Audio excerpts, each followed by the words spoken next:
vemos que la realidad realmente depende de la subjetividad con la que yo estoy viendo la vida.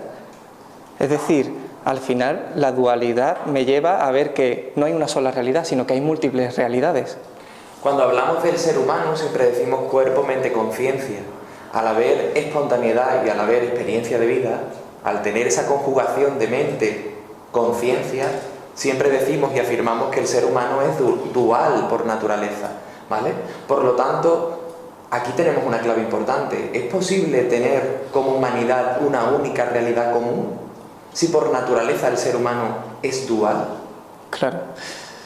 Dependerá en gran medida de si realmente nos agarramos a los conceptos que lanza la mente, a esos pensamientos, y me identifico con esos pensamientos e intento defenderlos, o si realmente veo la vida de una forma abierta, si me abro a esa realidad, si me abro a la percepción, si no me agarro al concepto que he adquirido desde pequeño.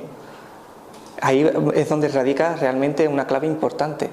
Si yo me aferro al concepto, a lo que creo que soy, descuida que al final mi realidad, voy a estar en constante enfrentamiento, mi realidad con la de los demás, porque en primer lugar voy a estar en un enfrentamiento de mí mismo, conmigo mismo, del concepto que yo tengo de mí. Sin embargo, si estoy abierto a las posibilidades que me brinda la vida y que me brinda el entorno, y estoy dispuesto a escucharlo de una forma receptiva, al final sí podremos llegar a un punto mucho más común con ese entorno. La clave de la dualidad no es que uno gane por encima del otro, sino que se respete y acepte ambas dualidades, ¿no? En esa experimentación de vida. Cuando dos dualidades se respetan y se aceptan, no entran en choque, siguen siendo dos, pero pueden estar en armonía.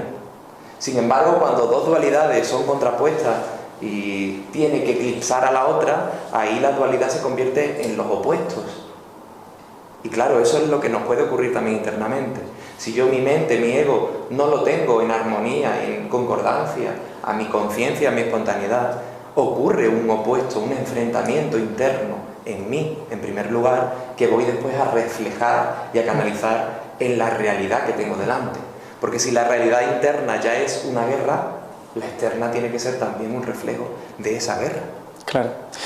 Si nos vamos a la etimología de realidad, pues sería del latín realitas, y es la cualidad relativa a la cosa, una cosa verdadera o real. Al final, si hay realidad, hay una única cosa y la realidad se convierte en algo no dual.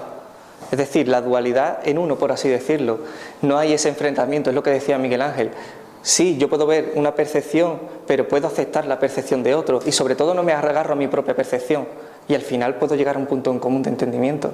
Pero si lo que hago es defender mi realidad, mi punto de vista, descuida que lo único que voy a tener en consecuencia es enfrentamiento externo, porque voy a defender a muerte mi propio concepto de lo que es la realidad, de lo que es lo justo o de lo que es lo injusto, ¿vale? Como siempre decimos, en este juego de la vida somos muchos personajes los que estamos, pero si todos aceptamos que estamos jugando el juego de la vida, esa es la verdadera realidad que nos, digamos, complementa, que nos une, vaya. Pero dentro de ahí, cada personaje vive su realidad y se puede aceptar y respetar la realidad de cada personaje. No hay por qué intentar imponer ni distorsionar esa realidad. Pero claro, para eso antes también tengo que ser consciente de cuál es mi realidad y cuál es mi personaje. Claro, eso es fundamental, es lo que decíamos, que para yo saber cuál es mi realidad y cuál es mi personaje, en primer lugar tengo que indagar en el origen de mi miedo. Porque claro, yo puedo querer, si yo estoy plenamente identificado con mi miedo y encima no quiero ver que tengo ese miedo, descuida que al final no voy a sacar un entendimiento ni voy a llegar nunca a un punto en común. Pero si en primer lugar por lo menos reconozco que tengo miedo y puedo verlo de cara y ver qué es lo que me está diciendo, podré saber los procesos en los que yo me encuentro. E incluso aunque caiga en la identificación con los pensamientos que me dice mi mente, podré sacar un entendimiento a posteriori de esa incomprensión.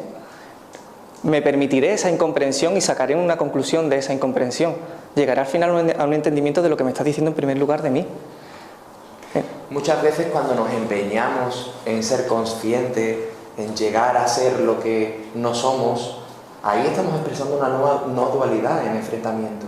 Como decimos en algunos talleres, si acepto cagar y hacer pis, puedo aceptar también a mi ego. Todo forma parte de la expresión de lo que soy, ¿vale? ¿Por qué lo digo así de forma directa? Porque es lo más simple, a nadie le gusta ir a hacer caca. creo. Pero todos lo hacemos y aceptamos ese hecho, aunque pueda parecer sucio. Pues ahí es lo que ocurre también con nuestro ego. Podemos aceptar nuestra personalidad de vida comprendiéndola y dialogando con ella, no viéndolo como algo sucio en nosotros. Si yo ya parto del inicio de que mi ego ya es algo sucio que tengo que aniquilar, voy a tener una guerra eterna, eterna y interna. ¿Vale? Por eso de lo que se trata es de reconciliarme con esa parte que consideramos oscura y no ponerle calificativos. En el momento que yo le pongo calificativo al miedo y pienso que el miedo es malo, al final, ¿qué es lo que estoy haciendo? Generando miedo, porque no quiero que ese miedo esté ahí.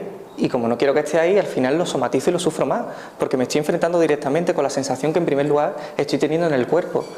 Entonces se trata de que nos reconciliemos con ese miedo, de que al final veamos que lo bueno y lo malo forman parte de lo mismo y que de la oscuridad, de aquello que consideramos oscuro, al final hay muchísima luz, porque puedo llegar a un recuerdo de lo que soy y de quién soy, pero si no lo veo, al final lo único que hago es rechazar esa parte y enfrentarme directamente en primer lugar conmigo mismo y con una parte muy concreta que tenemos como ser humano, que es la mente y el ego.